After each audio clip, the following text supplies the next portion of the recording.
Hello everyone, welcome to PT academy. তোমরা সবাই কেমন আছো? আমি ফার্মাসিস্ট তানিম। আজকে আলোচনা করতে চলেছি ডিভিসি দামোদর ভ্যালি কর্পোরেশনে ফার্মাসিস্ট, নার্স, প্যারামেডিক্যাল বিভিন্ন ভ্যাকান্সি বেরিয়েছে, সেগুলি নিয়ে। তোমরা দেখতে পাচ্ছ নোটিফিকেশন এসেছিল 19/6/2025-এ। আর আমরা যদি এদিকে অ্যাপ্লিকেশন প্রসেস, এই যে ডিভিসির ওয়েবসাইটে যদি আমরা যাই, টোটাল স্টেপ আছে 1 2 3 4 5। এই 5খানা স্টেপে এর ফর্ম ফিল আপটা হবে। আজকের ভিডিওতে এই নোটিফিকেশন ডিটেলস, তার সঙ্গে সঙ্গে অ্যাপ্লিকেশন প্রসেসের স্টেপ বাই স্টেপ প্রসেস আজকে আমরা দেখব। চলো আমরা আবার যাই নোটিফিকেশনে। এই যে আমরা সেই নোটিফিকেশন, এখানে স্ক্রল করে আমরা নিচের দিকে যাব। প্রথমে ওয়েবসাইট বলে দিচ্ছি, এই যে www.dvc.government.in। এইখান থেকে আমরা অ্যাপ্লিকেশন করতে পারবো, আমি দেখাবো। এখানে দেখো কতগুলো কি ভ্যাকান্সি বেরিয়েছে। টোটাল ভ্যাকান্সি এখানে unreserved, OBC, SC, ST, EWS and এখানে স্যালারি দেওয়া আছে। ফিজিওথেরাপিস্ট 5 জন। এই যে জুনিয়র ফার্মাসিস্ট 13 জন ফার্মাসিস্ট নিয়োগ হতে চলেছে। আনরিজার্ভ 6টা, ওবিসি 3টে, এসসি 2টো, এসটি 1টা, ইডব্লিউএস 1টা। স্যালারি 20,500। নার্সিং স্টাফ এখানে কত? টোটাল 12টা। প্রতিটা পোস্ট হবে কন্ট্রাকচুয়াল, এখানে লেখাই আছে। অনেকের প্রশ্ন, দাদা এটা কন্ট্রাকচুয়াল না পার্মানেন্ট? এটা কিন্তু কন্ট্রাকচুয়াল পোস্ট হবে। এটা কন্ট্রাকচুয়াল পোস্ট। নার্সিং এর ভ্যাকান্সি আছে 12খানা, আনরিজার্ভ 6টা, ওবিসি 4টে, এসসি 1টা, এসটি নেই, ইডব্লিউএস 1টা। আর স্যালারি হচ্ছে 22,600। এবার জুনিয়র কেমিস্ট আছে, মাল্টিপারপাস আছে, আর একটা আছে lab technician paramedical course. Junior এখানে 5খানা ভ্যাকান্সি, 2টো 1টা, এদেরও 22,600 টাকা স্যালারি। দেন এই যে junior health inspector, x-ray technician, vacancy total 60টা। তাহলে টোটাল নার্স, ফার্মাসি ছাড়াও আর বিভিন্ন পোস্টে কিন্তু এখানে নিয়োগ হচ্ছে। তোমাদের যার যা কোয়ালিফিকেশন আছে সেটা দেখে তোমরা অ্যাপ্লাই করতে পারো। সেটা কোথায় দেখবো? স্ক্রল করে আমরা নিচে যাব, একটু দেখে নিই। ডান। এই যে এখানে আমার ওয়েবসাইটটা দেওয়া আছে। কি করে অ্যাপ্লাই করব? এরিয়ারে যাব, রিক্রুটমেন্টে যাব, রিক্রুটমেন্ট নোটিশ। এটা আমি ওয়েবসাইটে দেখাচ্ছি তোমাদেরকে। এই যে the period of engagement will be 1 year which may extended for further maximum 2 year। প্রথমে 1 বছরের জন্য নেওয়া হচ্ছে, বাড়িয়ে 2 বছর হলেও হতে পারে। ওকে, এনগেজমেন্টের জন্য। এবার 2 বছর পরে বাদ দিয়ে দেবে না আবারও এক্সটেন্ড করবে, সেগুলো কিছু মেনশন করা নেই। এখানে আমরা দেখবো ফার্মাসিস্টের, ফিজিওথেরাপিস্টের যারা আছে তারা এখানে দেখে নিতে পারো যে ডিপ্লোমা, তারপর এইচএস, তারপর ডিপ্লোমা ইন ফিজিওথেরাপি 2 ইয়ার্সের এবং এক্সপিরিয়েন্স। আমরা দেখব ফার্মাসিস্টে যদি আমরা দেখি, এখানে কিন্তু একটা বলেছে, এই যে HS 10+2 with 2-year diploma in pharmacy from recognized institution and registered pharmacist with the pharmacy council, state pharmacy council or central। মানে প্রথম কথা হচ্ছে তোমাকে ডিপ্লোমা পাস করতে হবে, তাহলে কি বি ফর্ম অ্যাপ্লাই করতে পারবে না? বি ফর্ম অ্যাপ্লাই করতে পারবে। কেন বলছি নিচে আমি দেখাচ্ছি তোমাদেরকে। ডিপ্লোমা, বি ফর্ম সবাই অ্যাপ্লাই করতে পারবে। মিনিমাম ডিপ্লোমা থাকা দরকার এবং অবশ্যই রেজিস্টার্ড ফার্মাসিস্ট হওয়া দরকার। অনেকের প্রশ্ন, আমি রানিং ইয়ারে সেকেন্ড ইয়ারে পড়ি বি ফার্ম, এই ডিপ্লোমা বি ফার্ম 4th ইয়ারে পড়ি, আমি কি eligible for this post? No. এখানে শুধুমাত্র রেজিস্টার্ড ফার্মাসিস্ট যারা হাতে রেজিস্ট্রেশন পেয়ে গেছো, শুধুমাত্র তারা অ্যাপ্লাই করতে পারবে। এই জায়গাটায় যাই, এখানে একটা প্রশ্ন আছে, ডেসারশিপ examination.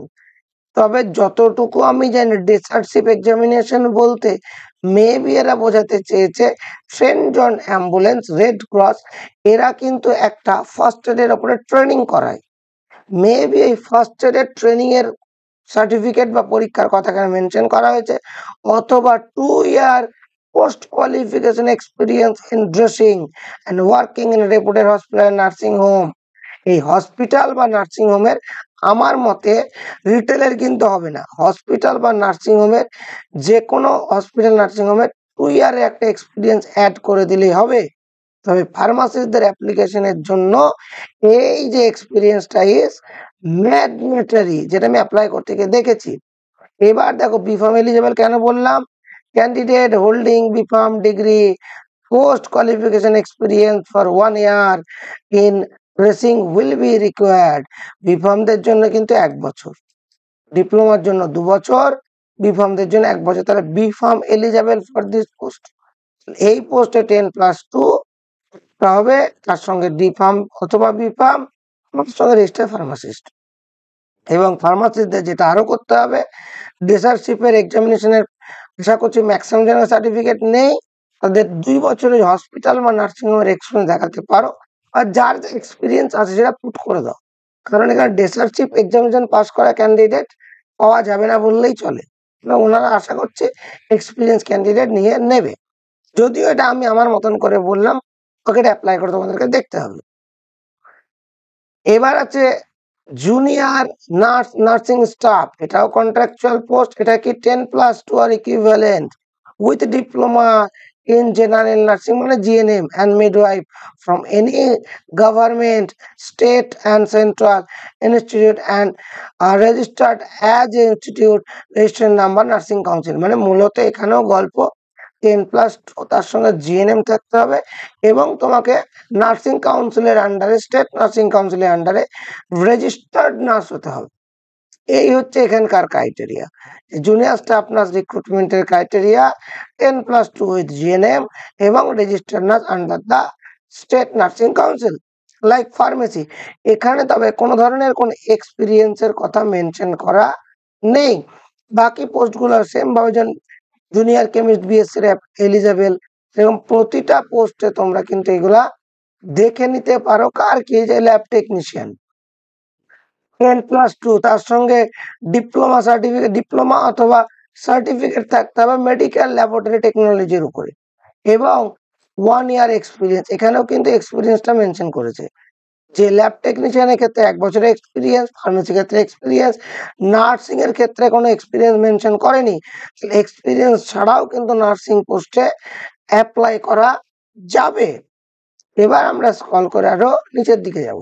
Document and testimonial to be brought mandatorily at the time of interview and skill test এর সময় কি কি লাগবে, অনলাইন অ্যাপ্লিকেশন ফর্ম যেটা অ্যাপ্লাই করছো, 10th এর এই যে সার্টিফিকেট অথবা admit, proof of date of birth, তারপরে 10th এর মার্কশিট, এইচএস এর marksheet and certificate, highest qualification, D pharm B pharm মানে 10th এবং 12 এর মার্কশিট সার্টিফিকেট এবং হাইস্ট কোয়ালিফিকেশন ডিফার্ম বিফার্মের মার্কশিট সার্টিফিকেট, এক্সপিরিয়েন্স সার্টিফিকেট হলো, ইন্টার্নশিপ সেরকম থাকে, তারপরে রেজিস্ট্রেশন সার্টিফিকেট ফার্মাসিস্ট এবং নার্সের জন্য অবশ্যই, তারপরে এসসি এসটি ওবিসি অ্যাপ্লাই করে থাকো তার সার্টিফিকেট, এবং তার সঙ্গে সঙ্গে কি দেওয়া আছে আর এনওসি। এনওসি কাদের জন্য, যারা অলরেডি সেমি গভর্নমেন্ট কন্ট্রাকচুয়াল কোথাও চাকরি করছে, আশা করছি অ্যাপ্লাই করবে না, যদি অ্যাপ্লাই করো তাদের ক্ষেত্রে এনওসি লাগবে, আমি ফর্ম ফিল আপে গিয়ে দেখাচ্ছি। আর এই যে recent passport size colour photo এবং আইডেন্টিটি প্রুফ হিসাবে এই যে Aadhaar card, PAN card, voter card, driving licence, এই কিন্তু 11খানা ডকুমেন্টস ক্যারি করতে হবে, যেগুলো যেগুলো তোমার আছে। মানে ধরো তুমি জেনারেল, তাহলে এটা তোমার বাদ চলে গেল। তারপরে ধরো তুমি এই জায়গাটায় তুমি চাকরি করো না, তাহলে এটা তোমার বাদ চলে গেল। এরকম করে বাদ যায়, বাকি কিন্তু তুমি ধরো আবার এই জায়গাটায় বিএসসি স্টুডেন্ট, তাহলে তোমার রেজিস্ট্রেশন সার্টিফিকেট থাকবে না। Got it? সো এইরকম করে এই টোটাল 11খানা ডকুমেন্টের কোনটা তোমার লাগবে দেখে ঠিক করে নেবে। কি করে অ্যাপ্লাই করবে সেটা আমি ওয়েবসাইটে গিয়ে দেখাচ্ছি। লাস্ট ডেট অফ অ্যাপ্লিকেশন 9/7/2025, একদম আমরা শেষে চলে যাব, যে দেখাচ্ছি পাসপোর্ট সাইজ ছবি আপলোড করতে হবে 2 MB এর মধ্যে। আর স্ক্রল করে যদি আমরা নিচের দিকে যাই, তাহলে আমরা এই জায়গাটা এলে দেখতে পাবো এই যে শুরু হয়েছে 19/6, লাস্ট ডেট অফ অ্যাপ্লিকেশন 9/7, এবং তার সঙ্গে সঙ্গে এই যে recruitment process, career recruitment notice, সেখানে গিয়ে আমরা অ্যাপ্লাই করতে পারবো। কোনো ধরনের কোনো সমস্যা হলে এই ফোন নাম্বারগুলোতে তোমরা যোগাযোগ করতে পারো, বা এখানেও হেল্পলাইন দেওয়া আছে, মেল আইডি দেওয়া আছে, সেইখানে তোমাদের কোয়ারি জেনে নিতে পারো। চলো আমরা চলে যাই ওয়েবসাইটে। আমরা চলে এসেছি dvc.government.in, ডিভিসি অফিসিয়াল ওয়েবসাইট। এখানে গিয়ে ক্যারিয়ারে রিক্রুটমেন্ট, সেখানে গিয়ে নোটিশ, এই যে এইখানে যাওয়ার পর এটা ক্রস করে কেটে দাও। এইখানে প্রথমে নোটিশটা আছে, ক্লিক হেয়ার, পিডিএফটা পাবে, আমার দরকার নাই। Click here to apply, click here to apply করার পরে আমরা এরকম সারফেসে আসবো। এইখানে আসার পরে প্রথমে যেটা আমাদের করতে হবে, click here for the new registration. এখানে যে আমরা গেলাম, নিজের নাম ডিটেলস সমস্ত কিছু, মোবাইল নাম্বার, এখানে পাসওয়ার্ড, যে ওটিপিটা দেবো, গেট ওটিপি করব, তখনই তুমি ওটিপি গেট ওটিপি করলে, এখানে ওটিপি দিলে এখানে অপশন আসবে রেজিস্টার বলে দেখাচ্ছি। এই যে তোমরা এখানে দেখছো, এইখানে যে ওটিপি দিলে তোমরা, যে ওটিপিটা দেওয়া হলো রেজিস্টার্ড বলে, যে রেজিস্টার্ড ডান সাকসেসফুলি, নিচে অপশন আসবে গেট ওটিপি করলে, এখানে গেট ওটিপি। দেন এই জায়গাটা যদি দেখো রেজিস্টার্ড বলে অপশন আসবে, then back to log in, এই যে registration successfully, back to log in. Back to log ইনে ক্লিক করলে এই জায়গাটায় চলে যাবে। যে এখানে গেলে তোমার ইমেল আইডি পাসওয়ার্ড দিলে এবং ক্যাপচা দিলে, ক্যাপচাতে অংশ প্রবলেম হচ্ছে, গেট ওটিপি করে লগ ইন করলে, এই যে ওটিপি এলো, লগ ইন হয়ে গেল। যেই লগ ইন হলে এরকম সার্ফেস পাবে। আবার এটা ক্রস করে কেটে দাও। আফটার দ্যাট এই জায়গাটায় আসবে, then apply job. Apply job করার পরে এই যে অলরেডি এটা দেখিয়েছি আমি, প্রথমে অ্যাপ্লিকেশন ডিটেইলস, যে ক্যাটাগরি, সিলেক্ট দ্য ক্যাটাগরি, ক্যাটাগরিতে সিলেক্ট করো, এই যে কন্ট্রাকচুয়াল সিলেক্ট করতে হবে তোমাকে। আফটার দ্যাট পোস্ট, বিভিন্ন পোস্ট আছে, ফার্মাসিস্ট, না ল্যাব টেকনিশিয়ান, নার্সিং। ফার্মাসিস্ট আমি সিলেক্ট করেছি, তুমি নার্সিংও সিলেক্ট করতে পারো, সিলেক্ট করলে। আফটার দ্যাট এটি তো সিলেক্ট করার পর এখানে তোমার নিজের নাম লেখা থাকবে, নিজের বাবার নাম, ডেট অফ বার্থ, জেন্ডার, এখানে ইমেল আইডি, আধার কার্ড, প্যান কার্ড, যদিও প্যান কার্ড ম্যান্ডেটরি না, আধার কার্ডটা ম্যান্ডেটরি, মানে আধার কার্ড নাম্বারটা। সো এখানে ডিটেলস গুলো সব ফিল আপ করে দিলে। এইখানে ডিটেলস গুলো সব ফিল আপ করার পরে nationality, marital status, category, religion, আর এগুলো সব নো করে দেবে। এক্স সার্ভিসম্যান, আদার সব নো করে দেবে, ওকে।